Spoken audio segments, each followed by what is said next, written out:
नमस्कार, स्वागत आपका विशेष में। मैं हूं आपके साथ पारुल। आज बात करेंगे बिल पर बवाल। संसद के मानसून सत्र में कृषि से जुड़े 3 विधेयक लोकसभा में पेश होने के बाद से देश में बवाल है। किसानों के आंदोलन की आग पंजाब, हरियाणा, राजस्थान से होते हुए मध्य प्रदेश तक पहुंच गई। केंद्र सरकार जिन बिलों को किसानों के हित में ऐतिहासिक कदम बता रही है, किसान उसी के विरोध में सड़क पर उतर रहा है। इस मामले को लेकर सियासत का दौर भी शुरू हो गया है। विपक्ष इन विधेयकों को किसानों के नहीं व्यापारियों के हित में बता रहा है, तो सत्ता पक्ष का पक्ष पर किसानों को भड़काने का आरोप लग रहा है। ऐसे में सवाल उठ रहा है कि आखिर इन 3 अध्यादेशों में ऐसा है क्या जो सरकार किसान के हित में बता रही है और किसान समझ नहीं पा रहा है।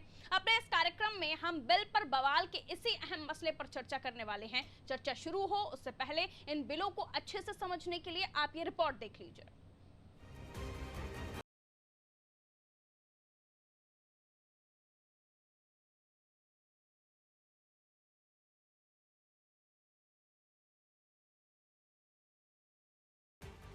केंद्र सरकार के खेती किसानी से जुड़े 3 अध्यादेशों के खिलाफ देश भर के किसान लामबंद होते जा रहे हैं। इन अध्यादेशों के विरोध में पंजाब और हरियाणा से शुरू हुआ किसान आंदोलन मध्य प्रदेश तक पहुंच चुका है। किसान लामबंद होते दिखाई दे रहे हैं। किसान सड़क पर उतर रहे हैं तो केंद्र सरकार इसे किसानों के लिए फायदेमंद बता रही है। सरकार किसानों के हित में इसे बता रही है और किसानों को इसमें अपना अहित दिख रहा है। तो सबसे पहले यही जानते हैं कि इन अध्यादेशों में आखिर है क्या। केंद्र सरकार जो अध्यादेश लाई है उसमें पहला है farmers produce trade and commerce promotion and facilitation ordinance है, जो किसानों को उनकी उपज देश में किसी भी व्यक्ति या संस्था को बेचने की इजाजत देता है। किसान अपना प्रोडक्ट खेत में या व्यापारिक प्लेटफॉर्म पर देश में कहीं भी बेच सकते हैं। सरकार कह रही है इससे किसान की आमदनी बढ़ेगी, लेकिन किसान इसमें अपना नुकसान देख रहे हैं। किसानों को सबसे बड़ा डर मंडी एक्ट के प्रभाव को सीमित करने वाले अध्यादेश कृषि उपज वाणिज्य और व्यापार को लेकर है। इसके जरिए राज्यों के मंडी एक्ट को केवल मंडी परिसर तक ही सीमित कर दिया गया है, यानी अब कहीं पर भी फसलों की खरीद बिक्री की जा सकेगी। बस फर्क इतना होगा कि मंडी में खरीद बिक्री पर मंडी शुल्क लगेगा, जबकि बाहर शुल्क से छूट होगी। किसानों का मानना है कि सरकार के इस अध्यादेश से मंडी व्यवस्था खत्म हो जाएगी, जिससे किसानों को नुकसान होगा, जबकि कॉरपोरेट जगत और बिचौलिए फायदे में रहेंगे। व्यापारियों की मनमानी और बढ़ जाएगी। पौने दाम पर किसानों की फसल खरीदेंगे, क्योंकि किसान के पास कोई विकल्प नहीं होगा। किसान सरकारी न्यूनतम समर्थन मूल्य की तरह हमें 1 नेशन 1 रेट तय करने की मांग कर रहे हैं। दूसरा एक्ट एसेंशियल एक्ट 1955 में बदलाव का है। इनमें अनाजों, दलहनों, खाद्य तेल, आलू और प्याज को अनिवार्य वस्तुओं की सूची से हटाकर खाद्य प्रसंस्करण क्षेत्र को मुक्त कर दिया गया है। सरकार कह रही है कि इससे उद्यमियों को इस क्षेत्र में निवेश करने के लिए प्रोत्साहन मिलेगा और 2022 तक किसानों की आय को दोगुना करने का लक्ष्य पूरा होगा। वहीं किसान एसेंशियल एक्ट 1955 में बदलाव करने से कालाबाजारी बढ़ने की आशंका जता रहे हैं। उनका कहना है कि एसेंशियल एक्ट 1955 को कृषि उपज को जमा करने की अधिकतम सीमा तय करने और कालाबाजारी को रोकने के लिए बनाया गया था, लेकिन नई व्यवस्था में स्टॉक लिमिट को हटा लिया गया है। इससे जमाखोरी और कालाबाजारी बढ़ेगी। केंद्र सरकार के जिस तीसरे एक्ट का विरोध हो रहा है वो farmers agreement on price assurance and farm services ordinance act है। इस एक्ट में कॉन्ट्रैक्ट फार्मिंग का प्रावधान है। सरकार का कहना है कि कॉन्ट्रैक्ट फार्मिंग वक्त की जरूरत है, विशेषकर छोटे और सीमांत किसानों के लिए, जो ऊंचे मूल्य की फसलें उगाना चाहते हैं मगर पैदावार का जोखिम उठाते और घाटा सहते हैं। इस अध्यादेश से किसान अपना ये जोखिम कॉरपोरेट खरीदारों को सौंप कर फायदा कमा सकेंगे, लेकिन इस अध्यादेश का भी विरोध कर रहे हैं। इनका कहना है कि कॉन्ट्रैक्ट फार्मिंग में कंपनियां खेती करेंगी और किसान मजदूर बनकर रह जाएंगे। उसकी सुरक्षा की कोई गारंटी नहीं होगी। सरकार ने कॉन्ट्रैक्ट फार्मिंग की जो गाइडलाइन जारी की है, इसमें कॉन्ट्रैक्ट की भाषा से लेकर कीमत तय करने का फॉर्मूला तक दिया गया है, लेकिन कहीं भी फसलों के न्यूनतम समर्थन मूल्य का कोई जिक्र नहीं है, जिस पर किसान नेता सवाल खड़े कर रहे हैं। तो चर्चा को आगे बढ़ाएं इससे पहले ये भी सुन लेते हैं कि केंद्र सरकार इन बिलों की क्या खूबी बता रही है और किसान संगठनों से जुड़े लोगों को इसमें क्या खामियां नजर आ रही हैं। इस पार्लियामेंट में 3 किसानों के दृष्टि को ध्यान में रखते हुए बिल्स आए हैं। एक तो कल लोकसभा में चर्चा होकर पारित भी हो गया, एसेंशियल कमोडिटीज एक्ट, उसी तरीके से farmers produce trade and commerce act और farmers empowerment and protection agreement on price assurance.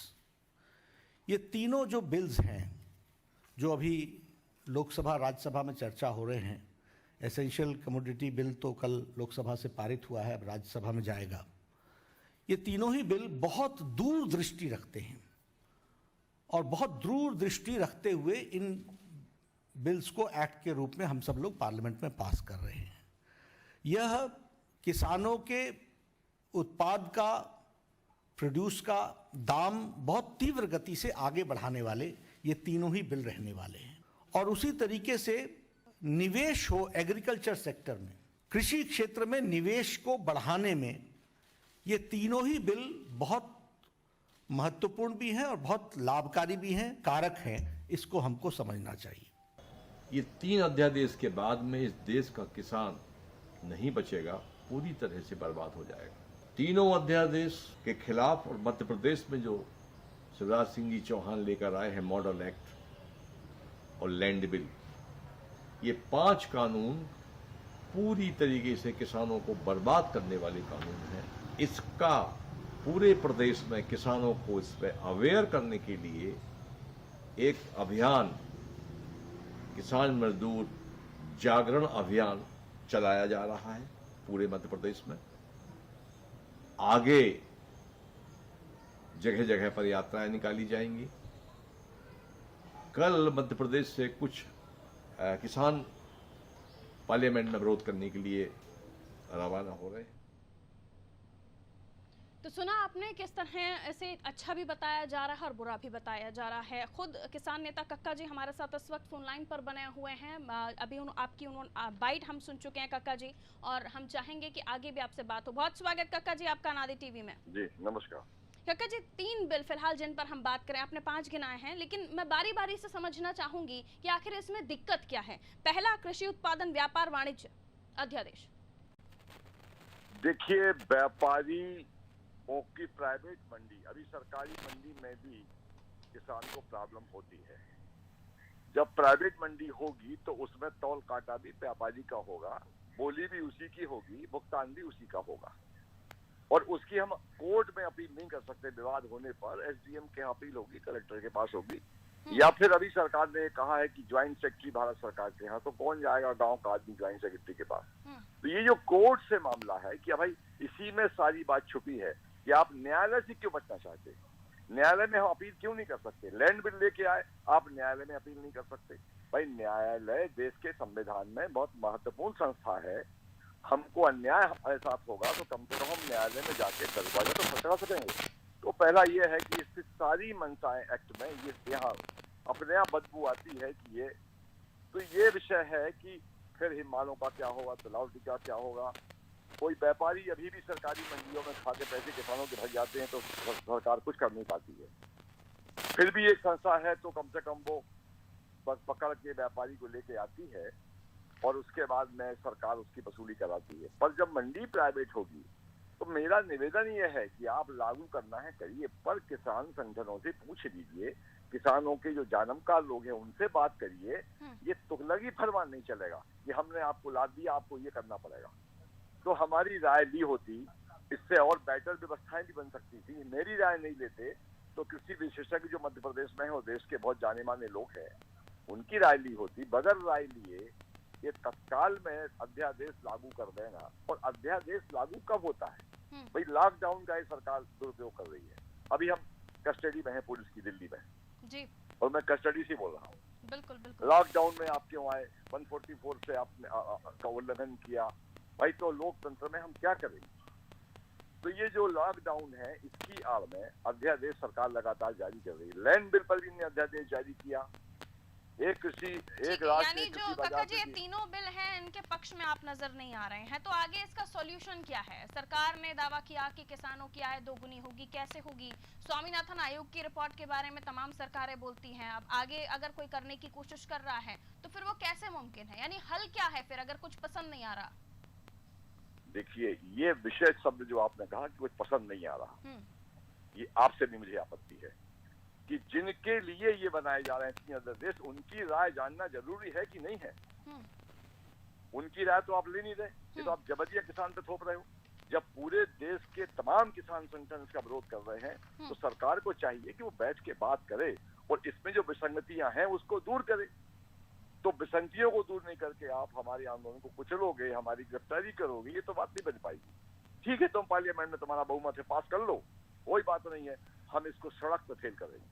हमारी संसद सड़क है। लेकिन कक्का जी, आपको ऐसा नहीं लगता इन तीनों आदेशों में आप जो बात कह रहे हैं उससे इतर भी कुछ अच्छी बातें भी हैं कि व्यापारियों को उनकी फसल का सही मूल्य मिल सकेगा, अच्छा मूल्य मिल सकेगा, महंगी भी बेच सकते हैं अपनी फसल जिस तरह की डिमांड्स होंगी? ये भी नहीं दिखाई देता सर आपको? हाँ, नहीं, व्यापारी कभी भी इस साल मक्के पर समर्थन मूल्य पर खरीदी नहीं हुई। मक्का 1750 रुपए का 1900 बिका है, ये होने वाला है आगे। जब हमको मक्के का दाम नहीं मिला इस साल सरकार में, मूंग का दाम नहीं चला, तो ये देखिए इसमें एक भी चीज अच्छाई नहीं है। ये टोटल किसान विरोधी है। व्यापारियों के हाथों में किसी बाजार देने की ये कार्य योजना है, इसको हम बिल्कुल भी पसंद नहीं कर रहे हैं, पूरे देश का किसान नहीं कर रहा है। इसमें एक भी अच्छाई नहीं है। प्राइवेट मंडियां किसान का केवल शोषण करेंगी। दूसरा जो है 1955 का आवश्यक वस्तु अधिनियम, ये बनाया गया था 1955 में कि व्यापारी किसानों से सस्ते में अनाज लेकर जमाखोरी ना कर सके। हाँ। अब इसमें प्राइवेट मंडियां में ये होगा कि व्यापार अभी जैसे मक्का 1900 बिका है, तो अब जमाखोरी करने की छूट मिलेगी व्यापारियों को, वो खूब जमा करेंगे और फिर कंज्यूमर को भी महंगे दाम में देंगे, पर किसान जुटेगा। तो ये आवश्यक वस्तु अधिनियम के बाहर करना।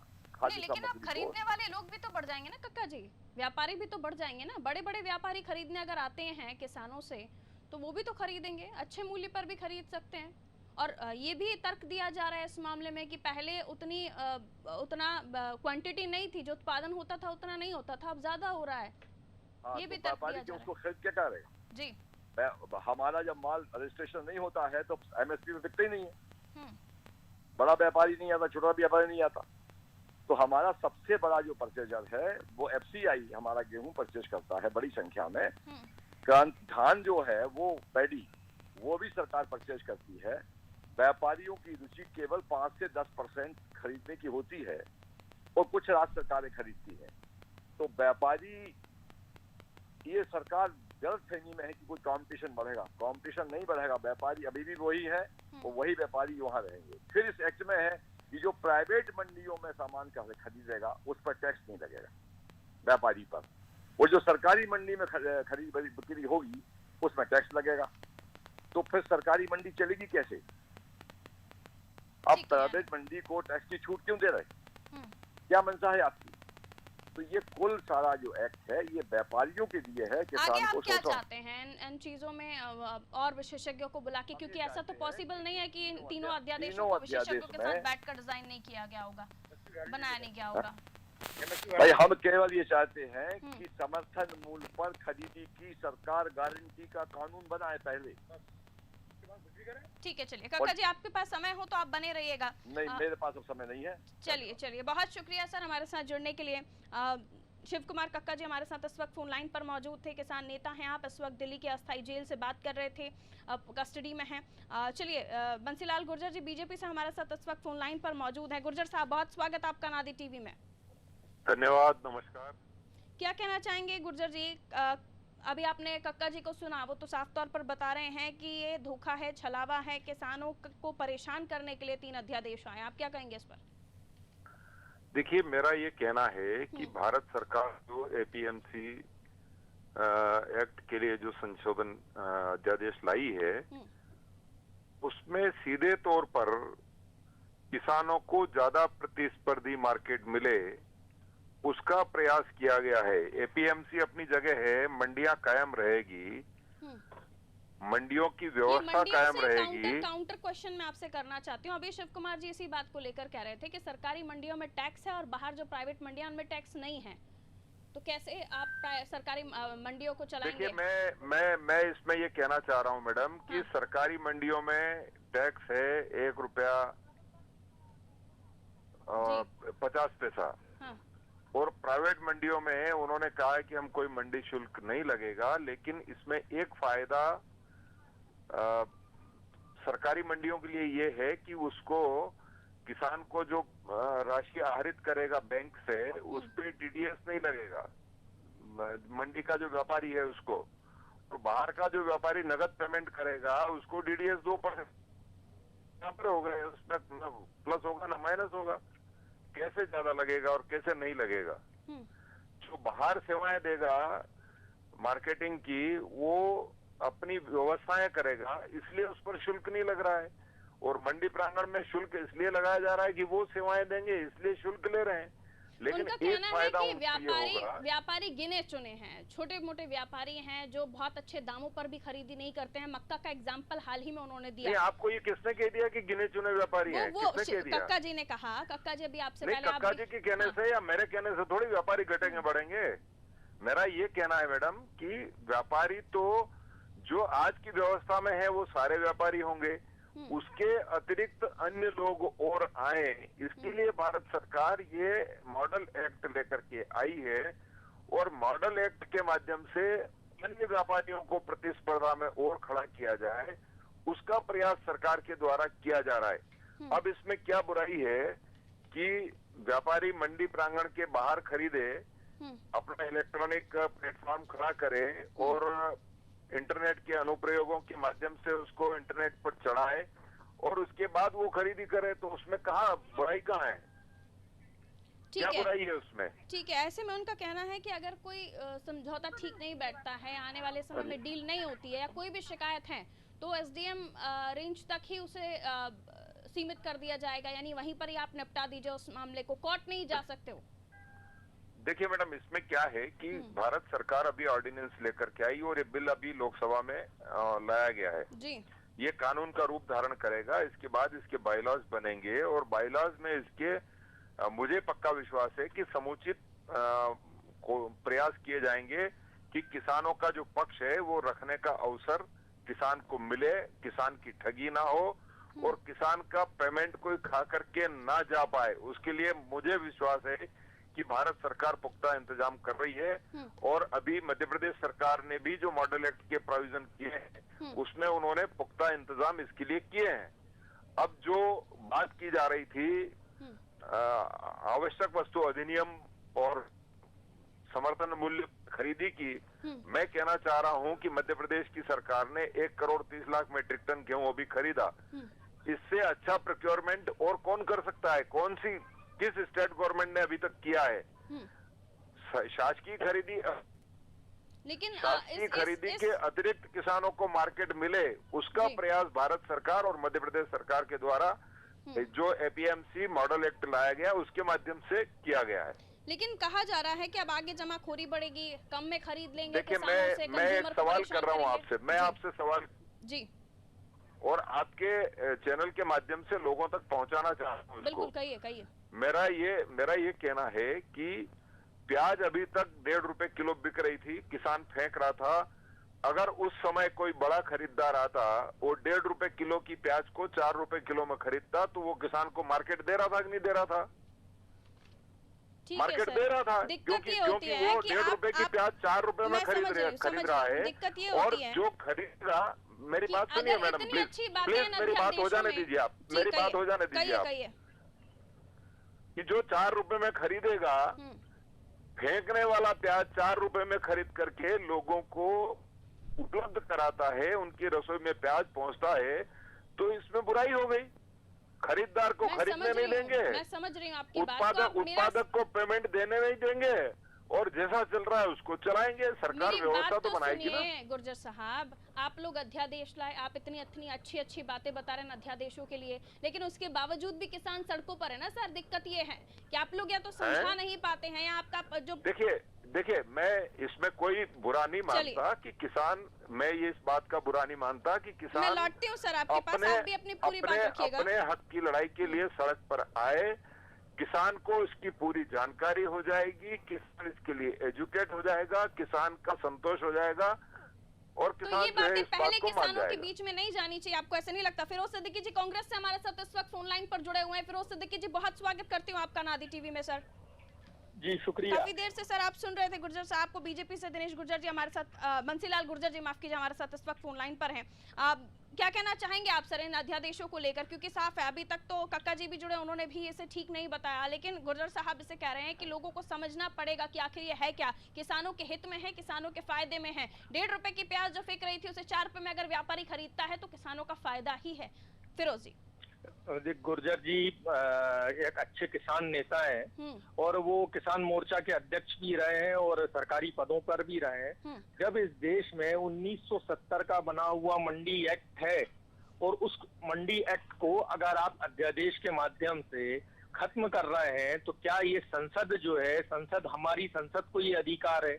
आप अध्यादेश के माध्यम से कर रहे हैं। आपने इतने बड़े बड़े जब ये 3 अध्यादेश लाए, अध्यादेश की जगह आप किसान संगठनों से चर्चा करते, विपक्षी दलों से चर्चा करते, संसद में चर्चा कराई जाती, इसमें नए नए सुझाव निकल के आते अलग अलग विपक्षी दलों से, उसके बाद उस पर एक अमूलचूल परिवर्तन किया जाता।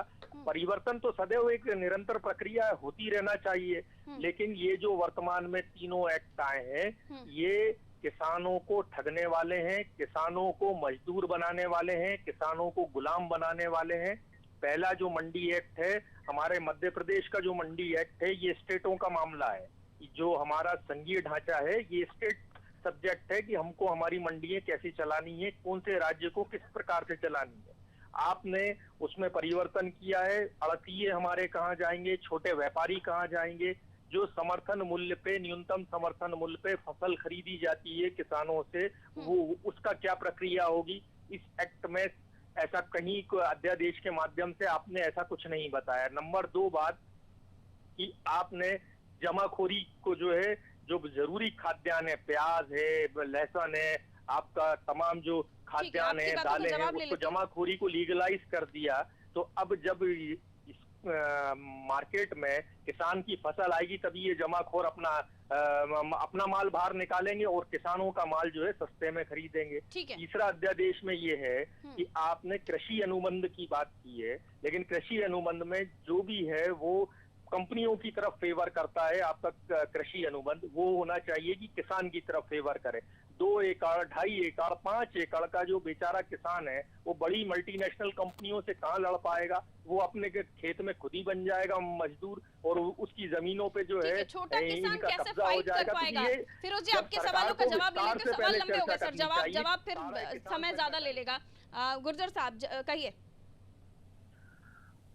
मैं इस पे कहना चाहता हूं कि समर्थन मूल्य की खरीदी एक अलग व्यवस्था है और ये खुला मार्केट एक अलग व्यवस्था है। फिरोज भाई को मैं निवेदन करना चाहता हूं कि सरकार जो इस एक्ट को लेकर के आई है वो मार्केट में प्रतिस्पर्धा खड़ा करने के लिए लेकर के आई है। और जमाखोरी की जहां तक बात रही है, मैंने आपको प्याज का उदाहरण दिया है। आवाज आ रही है? जी जी कहिए। प्याज का उदाहरण दिया है कि प्याज जब फेंकना होता है 1.5 रुपए किलो में कोई नहीं खरीदता है और 4 रुपए किलो में खरीदने वाला आ गया तो हम उसको जमाखोरी का उदाहरण दे देते हैं। मंडी एक्ट को खत्म कर रहे हैं, ये सवाल पहला था उनका। मंडी एक्ट खत्म नहीं हुआ है। मंडी एक्ट अपनी जगह है। मंडी प्रांगणों में मंडियों के काम चलेंगे और मंडी के बाहर भी खुली प्रतिस्पर्धा में किसानों की उपजों की खरीदी हो, उसकी व्यवस्था सरकार ने बनाई है। अब इसके रूल्स आएंगे तो बहुत सारी चीजें क्लियर हो जाएगी। मैं फिरोज भाई को कहना चाहता हूं कि किसानों के हकों को सुरक्षित रखते हुए भारत सरकार उनकी फसलों की उचित कीमतें दिलाने की व्यवस्था कर रही है। कहा कि छोटा किसान अपनी ही जमीन पर मजदूर बन के काम करने लगेगा। ये आशंकाओं का कोई आधार नहीं है। देखिए ये जो बात कर रहे हैं, ये बात कर रहे हैं कॉन्ट्रैक्ट फार्मिंग वाली खेती की। तो जो कॉन्ट्रैक्ट फार्मिंग व्यवस्था है वो बहुत पहले से आई हुई है। यूपीए गवर्नमेंट के टाइम से उसकी व्यवस्था है। अब कॉन्ट्रैक्ट फार्मिंग में मुझे कॉन्ट्रैक्ट करना है तो मैं करूं, नहीं करना है तो नहीं करूं। उसके लिए स्वतंत्र किसान, कोई दिक्कत थोड़ी उसमें। ठीक है। और जमाखोरों को, जमाखोरी करने वालों व्यापारियों को आपने लीगल लाइसेंस दे दिया। नहीं, कैसे मानते हैं आप जमाखोर? मेरा ये कहना है कि अब किसान की फसल आई है जी, खरीदार नहीं होगा, आप खरीदने नहीं देंगे तो जाएगा कहाँ वो? ठीक है। जमाखोरी की परिभाषा क्या है? जमाखोरी की परिभाषा ये है कि जितनी आवश्यकता है मार्केट में, उस आवश्यकता को मैं न्यून कर दूं, उसको कम कर दूं, और फिर मैं उसका ब्लैक मार्केटिंग करूं तो जमाखोरी होगी। खरीदारी को जमाखोरी थोड़ी कह सकते क्या? ठीक है, यानी पर्याप्त मात्रा में मार्केट में भी है और जब अतिरिक्त हो जाता है तब वो व्यापारी खरीद लेगा, ऐसा आप कहना चाह रहे हैं? तब किसान को मार्केट देने के लिए इस व्यवस्था को लाया गया है, जब फसल की बहुतायत हो और उसको खरीदार न हो। वक्त पर भी उसके पास व्यापारी होंगे, यानी खरीदार होंगे, खरीदार होंगे, उसके लिए खुला मार्केट लाया गया है। ठीक है, तो फिर विरोध किस बात का हो रहा है गुर्जर जी? क्यों नहीं समझ पा रहा किसान की इन अध्यादेशों में दम है? बोलूं पारुल जी? जी फिरोज जी आइए, फिरोज जी आइए। हाँ, मैं गुर्जर जी से एक व्यक्तिगत सवाल करता हूँ कि जो कानून देश की 70% आबादी को प्रभावित करता हो, क्या उस पर संसद में चर्चा नहीं कराई जानी चाहिए थी? अगर यही चीजें संसद में आती और लोगों के विपक्षी दलों के माननीय सांसदों के माध्यम से संशोधन आते और उसमें सुधार किया जाता तो क्या ये बेहतर नहीं होता? नंबर 1। नंबर 2, जितना इंपोर्ट सिस्टम है हमारा, वो इंपोर्ट आपने एक्सपोर्ट जो है वो खराब कर दिया। और इंपोर्ट की हालत ये है कि जब गेहूं जो अर्जेंटीना, ब्राजील, ऑस्ट्रेलिया से जो आता था उसको 0% इंपोर्ट ड्यूटी कर दी आपने। तो दूसरे देशों का जब गेहूं जो कि सस्ता है हमारे यहाँ के किसान के गेहूं से, तो हमारे क्या प्राइस नीचे नहीं जाएंगे?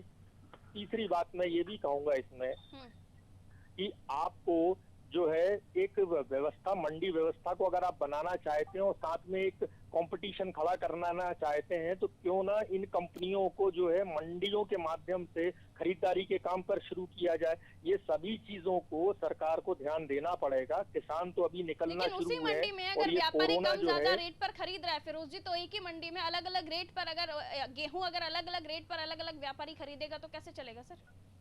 नहीं देखिए, मंडी में जो है मंडी में बोली लगती है। आप अपनी फसल लेके जाइए, सभी जो है व्यापारी जो है आपकी फसल को देखते हैं और सब अपनी अपनी बोली लगाते जाते हैं। जिसकी बोली पे किसान को अगर अच्छा लगता है कि नहीं ये ठीक है मेरा दाम, तो वो बेच देता है, नहीं तो अपनी ट्रॉली वापस ले जाता है। गुंजाइश नहीं रख रहे आप, चर्चा हो जाती, कुछ और नई चीजें, अच्छी चीजें बता दी जाती तो शायद जो परेशानियां हैं वो होती नहीं। गुर्जर जी कहिए।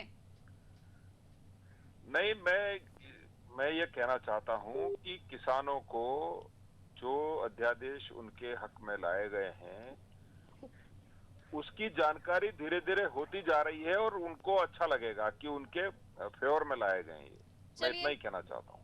चलिए बहुत शुक्रिया। आप दोनों का समय रहते ये किसानों को समझा पाए आप तो अच्छा है, वरना ये जो विरोध है वो आगे भी बढ़ता ही जा रहा है और न जाने कहां तक जाएगा, ये देखने वाली बात होगी। ऐसे में सवाल वहीं आके खड़ा होता है कि बिल पर बवाल हो रहा है और सरकार कह रही है कि ये बिल हित में है किसानों के, लेकिन कांग्रेस का कहना है और जो विपक्षी दल है उनका कहना है कि किसानों के लिए ये हित नहीं है, उनका अहित है। अब आने वाले समय में देखना ये होगा कि बीजेपी यानी कि सरकार जो दावा कर रही है कि उनके हित में है और उन्हें समझ में आएगा तो उन्हें भी अच्छा लगेगा, तो ये आने वाले समय में कितना अच्छा लगेगा, ये जोर का झटका जोर से ही लगेगा या धीरे से लगेगा, ये देखने वाली बात होगी। फिलहाल मुझे दीजिए इजाजत और खबरों के लिए आप देखते रहिए अनादि टीवी। नमस्कार।